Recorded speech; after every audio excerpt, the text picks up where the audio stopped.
श्री स्वामी समर्थ. प्रेक्षकांनो, ठरलं तर मग या मालिकेमध्ये आता जबरदस्त असा ट्विस्ट येताना आपल्याला पाहायला मिळणार आहे. आपली सायली वाघीण बनून या महिपतचं कसं थोबाड फोडणार हे पाहायला खरंच खूप गंमत येणार आहे बरं का प्रेक्षकांनो. आता इकडे महिपत मनाशी ठरवतो की सायली जेलमध्ये आहे, माझ्या मुलीला यांनी जेलमध्ये टाकलं, आता मी सुद्धा ही सायली जेलमध्ये कशी दिसती, त्या कपड्यांमध्ये कशी दिसती, तिची मजा घेण्यासाठी मी नक्कीच तिला भेटायला जाणार. आणि इकडे महिपत आता सायलीला भेटण्यासाठी जेलमध्ये आलेला असतो आणि तो उगाचच सायलीला इकडे भाकड कथा सांगून चिडवण्याचा प्रयत्न करत असतो. पण सायली इकडे रागाने संतापते आणि या महिपतच्या चांगली थोबाडीत लावून देते आणि बोलते की तुझ्यासारख्या गुंडाने मला अक्कल शिकवायला यायची काहीही गरज नव्हती, मला माझं कळतं, माझा नवरा मला ह्या जेलमधून सोडवायला समर्थ आहे. आणि अशा प्रकारे आपल्या सायलीने महिपतच्या थोबाडीत मारलेली आपल्याला येणाऱ्या काही भागांमध्ये पाहायला मिळणार आहे. आणि सगळं मालिकेमध्ये का आणि कशा प्रकारे घडत जाणार हे जर तुम्हाला जाणून घ्यायचं असेल तर तुम्ही आपला हा व्हिडिओ अगदी शेवटपर्यंत बघा, म्हणजे तुमच्या इकडे सगळं काही लक्षात येऊन जाईल.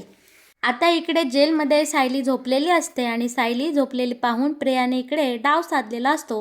लगेच इकडे सीमा नावाच्या कॉन्स्टेबलला इकडे प्रियाने बोलावून घेतलेलं असतं आणि तिला सांगते की लवकर मला फोन लावून दे. आता प्रिया इथून जेलमधून लपून छपून इकडे त्या श्वेताला फोन लावत असते आणि अर्जुनवर बारीक लक्ष ठेव असं सगळं काही इकडे आता प्रिया त्या श्वेताला सांगत असते. सायलीला कसला तरी कुजबुजल्याला बोलल्याचा आवाज येतो म्हणून ती झोपेतून उठते. उठून पाहते तर काय ही कॉन्स्टेबल मॅडम तिथं प्रियाच्या जेलपाशी उभ्या असतात आणि प्रिया कोपऱ्यात जाऊन काहीतरी करत असते.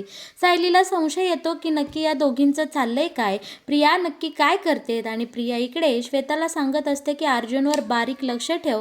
तेव्हा श्वेता सांगते की अगं ह्या घरामध्ये वेगळाच प्रॉब्लेम सुरू झाला आहे, त्या आश्रमातली छोटी मुलगी गौरी आहे ना, ती खूप तापाने फणफणली आहे आणि त्यासाठी इकडे घरातले सगळे तिच्या मागे मागे करत आहेत. आता इकडे प्रिया बोलते की असल्या फालतू गोष्टी सांगू नकोस मला, तुझं काम तू मेन कर, तू अर्जुनवर बारीक लक्ष ठेव. आणि सायलीला इकडे आता प्रियावर चांगला संशय आलेला आपल्याला पाहायला मिळणार आहे. आणि बरं का, आता इकडे गौरीभोवती घरातले सगळे जण जमलेले असतात. सगळ्यांना इकडे गौरीचं खूप टेन्शन आलेलं असतं. गौरीचा ताप कमी व्हायचं नावच घेत नसतात. दिवसेंदिवस इकडे गौरीचा ताप वाढत चाललेला असतो. त्यामुळे आता इकडे सगळ्यांनाच टेन्शन आलेलं असतं. सगळे म्हणत असतात की गौरीला ॲडमिट करायला नको, तिचा ताप लवकर उतरला पाहिजे. तितक्यात अर्जुन तिथे येतो आणि इथला सगळा प्रकार अश्विन अर्जुनच्या कानावर घालतो. कुसुमताईही बोलते की बघा ना, गौरीने सारखा सायलीच्या नावाचा धोसरा घेतला आहे, तिला काहीतरी आपण केलं पाहिजे. आता यावर आपला अश्विन बोलतो की दादा, बहुतेक हिला औषधापेक्षा हिच्यावर दुसरंच औषध काम करू शकतो, हिची आणि सायली वहिनीची भेट झाली पाहिजे. हे ऐकताच आता आपला अर्जुन बाहेर जातो आणि पहिला इन्स्पेक्टर सावंतांना फोन करतो आणि बोलतो की सायलीला भेटता येईल का, ती लहान मुलगी गौरी सायलीच्या नावाचा धोसरा घेत आहे आणि त्यासाठी त्या दोघींची भेट होणं खूप गरजेचं आहे. इकडे इन्स्पेक्टर सावंत म्हणतात की हो का नाही, यांची भेट जरूर होईल, पण सायलीवर बॉक्सर नावाचा गुन्हा दाखल आहे, त्यामुळे त्यांची भेट इकडे कॅमेऱ्याच्या नजरकैदेतच होईल, तशी होणार नाही. अर्जुन बोलतो ठीक आहे. आणि अर्जुन आता गौरीला घेऊन सायलीला भेटण्यासाठी जेलमध्ये गेलेला आपण पाहणार आहोत. तिथे त्या खोलीमध्ये सगळीकडे CCTV कॅमेरे लागलेले असतात. आपली गौरी सायलीकडे धावत पळत जाते आणि बोलते की सायली ताई, तुला पाहून मला केवढा आनंद झाला, काय सांगू, कुठं होती इतक्या दिवस, मला तुझी केवढी आठवण आली. सायलीलाही गौरीला पाहून तितकाच आनंद झालेला असतो. आजूबाजूचे कैदी बोलत असतात की सायली, तुला एक लहान मुलगी आहे, हे तर आम्हाला माहीतच नव्हतं. तेव्हा आता तिथले पोलीस बोलतात की ही सायलीची मुलगी नाही, तर ही त्यांच्या आश्रमातली पोरगी आहे, पण या दोघींचा खूप लळा आहे, जणू काही या दोघी मायलेकी आहे. हे ऐकताच इकडे सायलीला आता खरंच खूप छान वाटलेलं असतं आणि गौरीसुद्धा सायलीला भेटून खूप आनंदून गेलेली असते. गौरी सायलीला बोलते की सायली ताई, मला एखादी गोष्ट सांग ना गं. आता इकडे कुसुम बोलते की ही गौरी आमचं अजिबात ऐकत नाही सायली. तेव्हा सायली गौरीला सांगते की बाळा, आता गोष्ट सांगण्या इतका वेळ माझ्याकडं नाही, नाही, घरी आले ना नक्की सांगेल, पण तू मधुभाऊचं आणि कुसुमताईचं सगळं ऐकायचं, नाहीतर ते सगळेजण म्हणतील की सायलीने गौरीला काही शिकवलं नाही. आता इकडे गौरी बोलते की मी शहाण्यासारखं वागलं तर तू लवकर घरी येशील ना. यावर लगेच आता आपली सायली म्हणते की हो, तू नीट वागली तर मी लवकर घरी येईल. एवढं बोलून कुसुम आता गौरीला पुढे घेऊन जाते, तर अर्जुन विचार करतो की इथे CCTV कॅमेरे आहेत, मग हा CCTV फुटेज जर मी कोर्टामध्ये सादर केलं तर नक्कीच आपली सायलीला सुटण्यासाठी मदत करेल, कारण सायली लहान मुलांवर किती प्रेम करते हे नक्कीच इकडे जज साहेबांना समजेल. दुसरीकडे अर्जुन हा विचार करून तिथनं निघून गेलेला असतो. घरातल्या सगळ्यांना सांगतो की मी आता बाहेरगावी जाणार आहे पनवेल सोडून, आणि सायलीच्या केस संदर्भात मला काहीतरी पुरावे शोधायचे आहे. एवढं बोलून आता अर्जुन घरच्यांना सगळं परमिशन घेऊन आता बाहेर निघालेला असतो. पण श्वेताचं हे सगळं बोलणं ऐकायचं राहून गेलेलं असतं. म्हणजे ही बातमी नक्कीच इकडे महिपत बाबापर्यंत न पोचलेली आपल्याला आता इथे पाहायला मिळणार आहे. त्यानंतर चैतन्य आणि अर्जुन लगोलग आता डॉक्टरांच्या भेटीला गेलेले असतात. इन्स्पेक्टर सावंतांना घेऊन डॉक्टरांशी त्यांनी संवाद साधलेला असतो की हे रिपोर्ट आम्हाला एकदम ओरिजिनल हवे आहे, यामध्ये आता कसलीही छेडछाणी होता कामा नाही. पण तिथला कंपाऊंडर मात्र या सगळ्यांवर एकदम बारीक लक्ष ठेवून असतो. बहुतेक तोच काहीतरी झोल या सगळ्यामध्ये करताना आपल्याला आता पाहायला मिळणार आहे.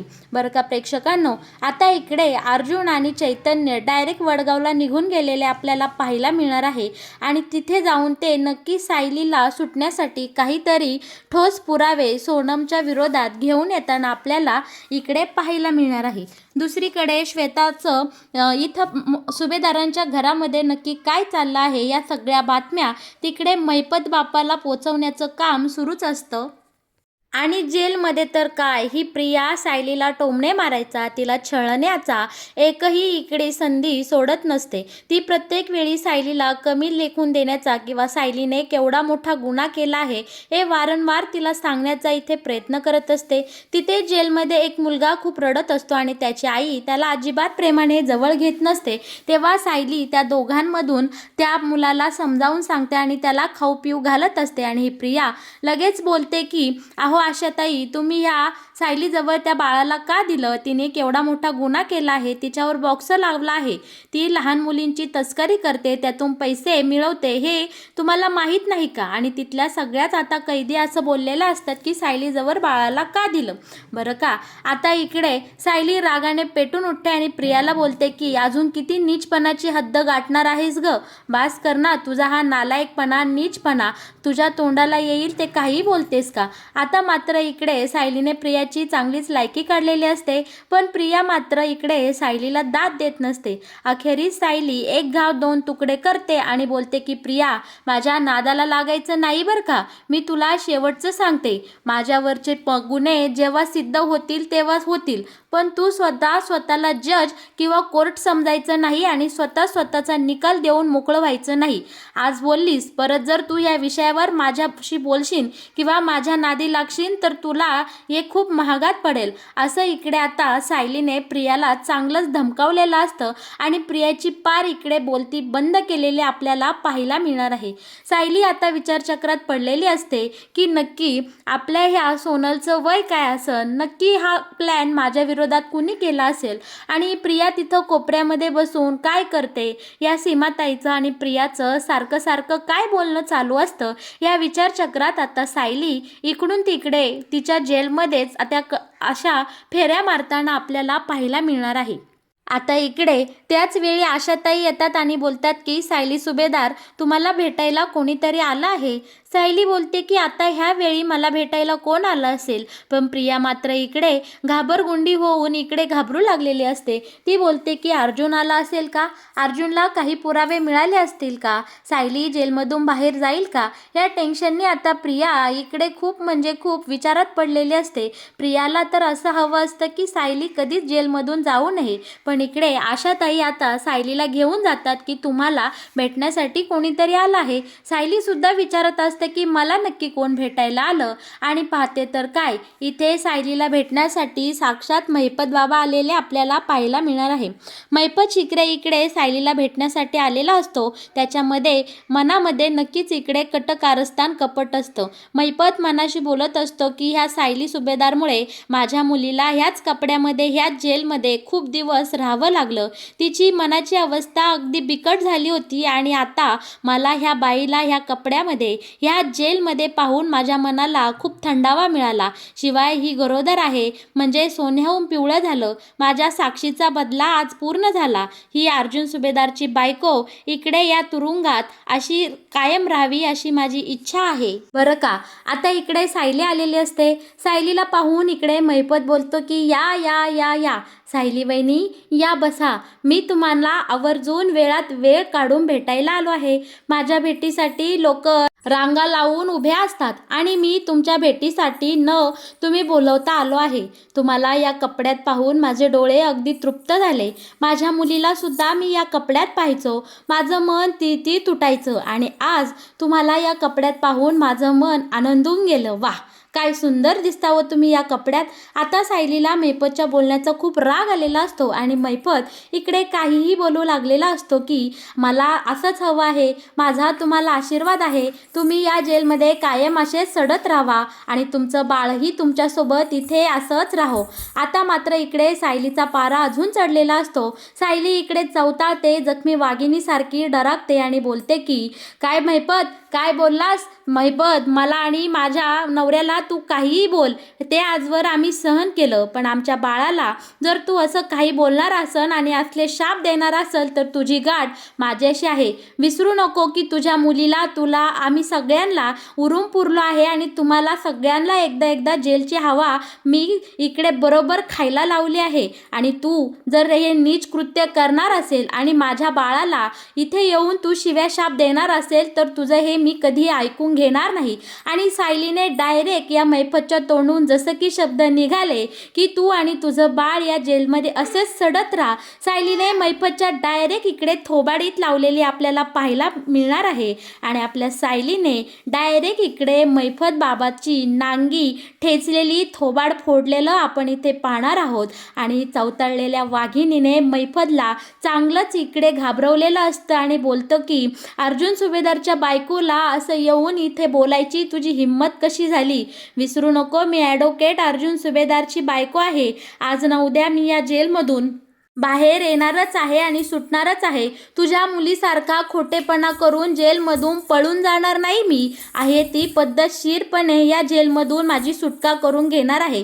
तुझ्यासारख्याने कितीही वाघाचं कातडं पसरवलं, वाघाची शेळी झाल्याचं दाखवलं तरी कधीही तुमच्यासारख्या नालायक वृत्तीच्या माणसांमध्ये सुधारणा होणार नाही. अशील तू बाबा या संपूर्ण जगासाठी, ह्या भोंदडलेल्या माणसांसाठी, पण माझ्यासाठी तो नीच महिपत आहे, गुंड प्रवृत्तीचा माणूस, खालच्या दर्जाचा. त्याची मुलगी खुनी आहे आणि आता तोंड लपवत या जेलमधून फरार झाली आहे. त्यामुळं महिपत, माझ्या नादी लागायचा तू प्रयत्न करू नकोस. कितीही भोळेपणाचं साधू संत असल्याचं तू सोंग केलं, आव आणलास तरीही तुझ्यामध्ये काडीचाही बदल होणार नाही हे आम्हा दोघा नवरा बायकोंना चांगलंच माहिती आहे. त्यामुळे आत्ताच्या आत्ता इथून चालता हो आणि परत तुझं हे थोबाड दाखवायला, भेटण्याची नाटकं करायला माझ्यासमोर येऊ नको. आपल्या सायलीने इकडे महिपतची पारच वाट लावलेली असते. त्याचा असंख्य असा इकडे सायलीने पान उतारा करून त्याला अपमानित करून इथनं जेलमधून चक्क हकलून लावलेला आपल्याला पाहायला मिळणार आहे. आणि महिपत मात्र संतापलेल्या अवस्थेत, सायली पुढं त्याचं काही चालत नाही, त्याला काही बोलता येत नाही आणि इकडे नाक मुठीत धरून तोही इथून निघून गेलेला आपल्याला पाहायला मिळणार आहे. मग प्रेक्षकांनो, कसा वाटला तुम्हाला? ठरलं तर मग या मालिकेत येणारा हा नवीन ट्विस्ट, या मालिकेचे असेच नवनवीन अपडेट जर तुम्हाला सगळ्यात आधी जाणून घ्यायचे असतील तर तुम्ही आपल्या या व्हिडिओला नक्की लाईक करा आणि आपल्या चॅनलला सबस्क्राईब केल्याशिवाय अजिबात कुठे जाऊ नका. तुम्ही माझा हा व्हिडिओ अगदी शेवटपर्यंत पाहिला म्हणून मी तुम्हा सर्वांचे मनापासून आभार मानते. धन्यवाद.